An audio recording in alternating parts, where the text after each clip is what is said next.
lord, this thing just sniffs out grip. Oh my word. Comes out of corners, you put it into the apex, four-wheel steering, tips it in, four-wheel drive, on the way out, grips so early. This has to be one of the fastest point-to-point cars you can buy. Take your eye off the ball for just a second or two and you're doing properly custodial sentence speeds. Whew. I think I need a moment. What you're looking at here is the 7th generation of the Porsche 911 Turbo. This one, EMC 32U, with options and on-roads, is a $500,000 car. And it is quite magnificent, but here's the thing. The standard 911 Carrera now comes with twin turbochargers and is a mighty good road car. Should you pay almost twice as much for the Turbo proper? That's what we aim to find out today. Let's rewind and set the scene a little. If you remember the original Porsche 911 Turbo, you'll recall it was a pretty hairy thing. 1970s tyre tech, fairly rudimentary suspension, and fierce turbo power delivery meant it always kept you on your toes, or in a ditch if you weren't so competent. With every successive 911 generation after that original 930, the power went up, but so did the degree of civility. In 1990 we got the 235 kilowatt 964 Turbo. You might remember that one from its cameo in Bad Boys. Then in 1996 the 300 kilowatt 993 Turbo. This was a big change because the 993 Turbo was an all-wheel drive car. After that came the water-cooled models, starting with the 309 kilowatt 996 in 2000 and its successor, the evolutionary 353 kilowatt 997 Turbo in 2006.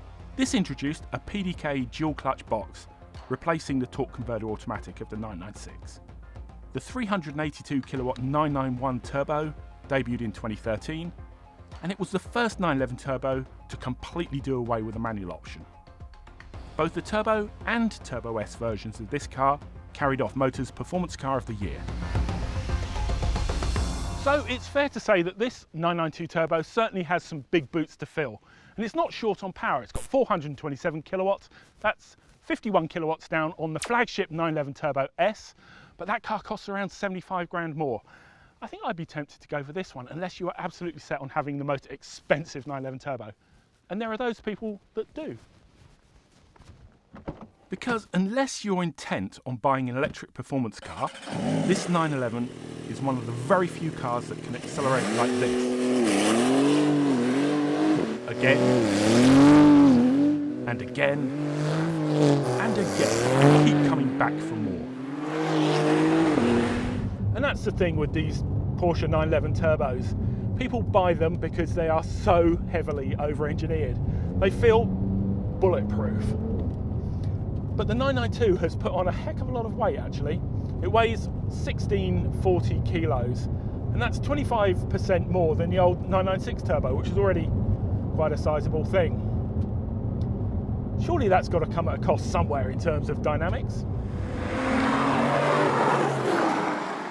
Well, I tried to squeeze this 911 Turbo into my garage next to my daily driver, and I could get it in, but I couldn't get out. I couldn't open the doors at all. And one of the major differentiators with this generation of 911 is the sheer width of the thing. Most specifically, the width across the front axle. So while the rear track has increased by 10 millimeters in width, the front is a massive 45 millimeters wider, and it's now a big car. It's over 1.9 meters wide across the hips and over 2 meters wide between the fold-up mirrors. It's bigger in terms of road footprint than a Range Rover Classic.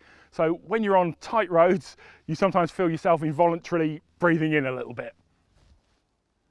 But is this a really good looking car? I know these things are subjective, and for me, the last really good looking 911 Turbo was the 993 generation of fully quarter of a century ago. But Porsche has done some nice things with this car. I love those rear flanks. I love the fact that they've put that full width light across the back, and they've also cleaned up the badging. The old 991 was a bit of a mess of badging on the back. This one is a hell of a lot cleaner, and that's good. There's some active aero on this car with an extending rear wing that adjusts itself for height and angle, a variable front spoiler, and active air intake flaps. This all comes out to play when you dial the car into Sport Plus mode, but in the comfort and sport settings, it's all automatically speed sensitive. I like the fact that the hydraulically operated rear wing sits on top of this vestigial ducktail. Porsche nerdy stuff, sorry. Let's have a look at the brakes on this car, because they're, well, vast. This one's not running the optional bigger carbon ceramic discs, but it's still got 408mm brakes up front, clamped by 6-pot calipers, and here at the back they're 380mm with 4-pot pistons. So the rear brakes on this are as big as the front brakes on a BMW M3 competition. That's crazy. The wheels are staggered items. It's got 21-inch wheels at the back that are 11.5 inches wide and 20x9s at the front. And they wear these huge Pirelli P0 tyres, 255 35s at the front, 315 30s at the back. This particular car's carrying quite a few exterior options. The carmine red paint is $5,700, the sports exhaust is another $6,470, and the LED matrix headlights are $5,310. The front axle lift is useful in town, and that's another $5,000. The glass roof is $4,700, the exclusive design tail lights $1,750, the model designation in gloss black is $500, and the Porsche logo puddle lamps are a surprisingly reasonable $300. Still, you can see how these things can get away from you if you get a bit keen on the old box ticking. If the exterior seems like an evolution of what went before, the 992 Turbo's interior is notably different to the old 991. The perceived materials quality is a hell of a lot better, although there are quite a few squeaks and rattles in this car, certainly more than I'd expect if I was paying over $400 for a car, and there are the odd ergonomic glitches. Porsche's classic 5-dial instrument binnacle is a lovely thing, but if you can't see the outer 2 dials, you have to question its worth. And these things, the door pulls are just savage. If you go there, you're fine. If you go there, got me again. I like the way that Porsche has decluttered the cabin. The centre console is now really clean. They've taken a lot of the buttons away. And I'm even beginning to like this stubby little gear selector. One thing that does take a bit of getting used to though is when you put it into park and you're on a hill, you take your foot off the brake and it will roll for a couple of inches, and that's a little bit disconcerting. The driving position, as you'd expect, is near perfect, and visibility out of the car for such a high performance vehicle is very, very good. The view out the back is okay, but if you've got that spoiler raised, if you're gadding about in Sport Plus mode, it does obscure some of the view. The 10.9-inch touchscreen infotainment system is really good, but if you're an Android user, you might run into a bit of a buffer because it only caters for Apple CarPlay. Android Auto connection is due in 2022. This car has $3,750 of optional matte interior carbon, and also these 18-way adjustable sports seats are $2,120. I think I'd buy those.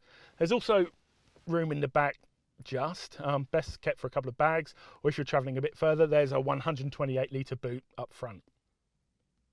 I'm not even going to fit my feet into the back of the car, let alone the rest of me. That's just not going to happen. Okay, I'm going to put it all the way forward, because this is a laborious process. Is that it? Oh, you've got to be joking.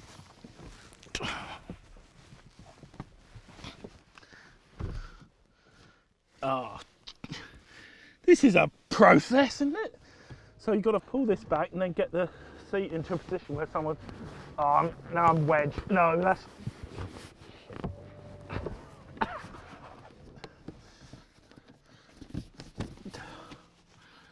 Never.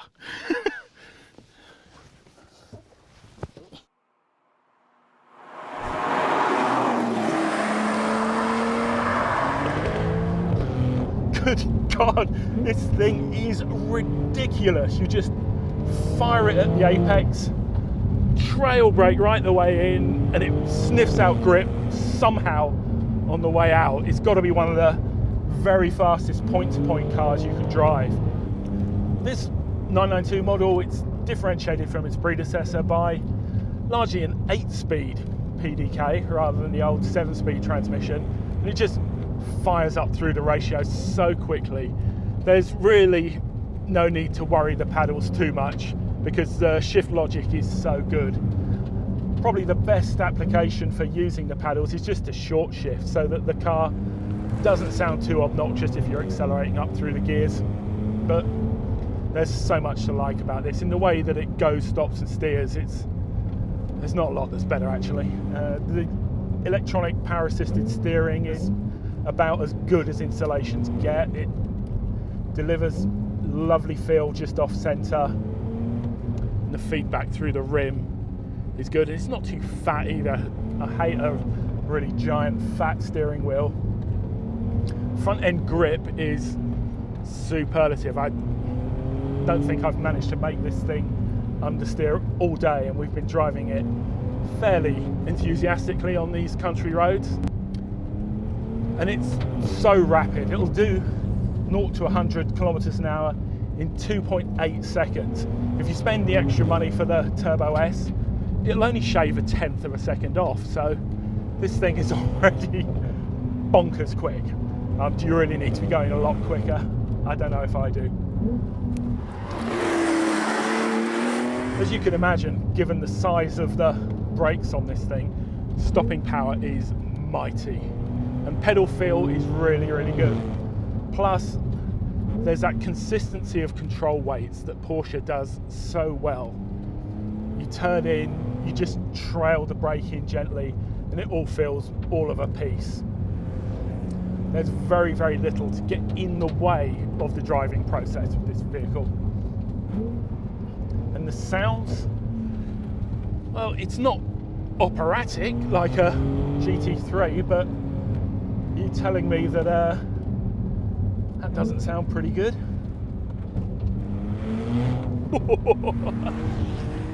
But more than anything else, it's the lateral G that this thing can generate and how early you can pick the throttle up in the corner that really makes it a weapon on roads like this. You just turn in and go. You have to be a little bit careful in the wet because there is so much torque.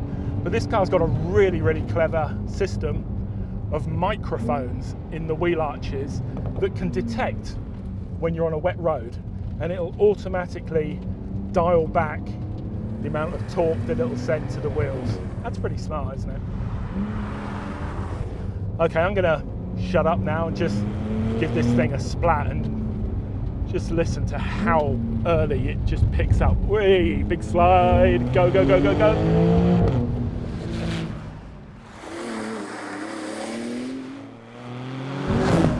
This road here is one of the most challenging roads in all of Victoria. It's the Eildon Jamison Road, and it's the Queen stage of Targa High Country. And this car is just demolishing it. The conditions today are pretty gnarly, I got to admit. We had a storm come through here about a week ago, and there's all sorts of stuff on this surface, but 992 Turbo is just finding grip. I don't know how.